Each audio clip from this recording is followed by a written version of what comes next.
கிருஷ்ணா, நாங்கள் உத்தரகாசியில் இருக்கோம். அழகாக ஆச்சரியமாக மாதா பார்வதி தேவி இங்கே வாரணாசி மாதிரி விசேஷமான ஒரு ஸ்தலம். கலியுகத்தோட பாதிக்கு மேலே வாரணாசி மூழ்கிவிட நம்ம சிவபெருமான் இங்கே வந்துடுறான்னு ஐதீகம். இது மாதா பார்வதி தேவியுடைய திரிசூலம். எதை கொண்டு அவள் மகிஷாசுரனை வதம் பண்ணாலோ அந்த ஒரு திரிசூலம் இது. அத்தியாச்சரியமாக இருக்குது.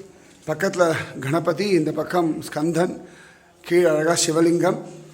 இந்த திரிசூலம் அழகாக நேராக ஆதிசேஷன் தலையில் போய் கீழே நிற்கிறது அப்படின்னு ஐதீகம். அவ்வளோ பிரம்மாண்டமாக இருப்பார் திரிசூலம்.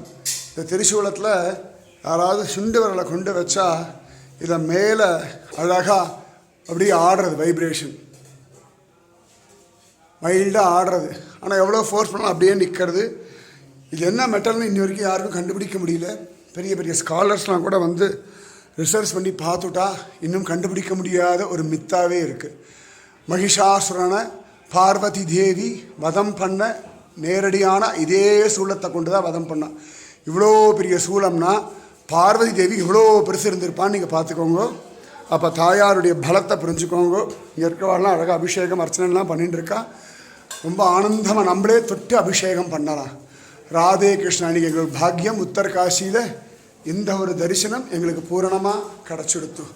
ராதே கிருஷ்ணா, ராதே கிருஷ்ணா, ராதே கிருஷ்ணா. ஜெய் போலோ பார்வதி தேவிக்கு ஜெய்.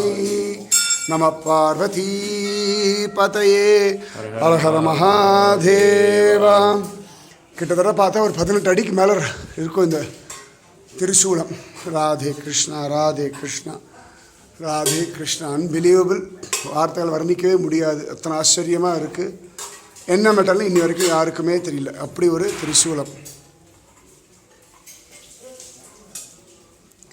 கீழே பார்வதி தேவியோடைய மூர்த்தி அவெல்லாம் அபிஷேகம் பண்ணிட்டு இருக்கா. எவ்வளோ பிரம்மாண்டமாக இருக்குது பாருங்க. See the width.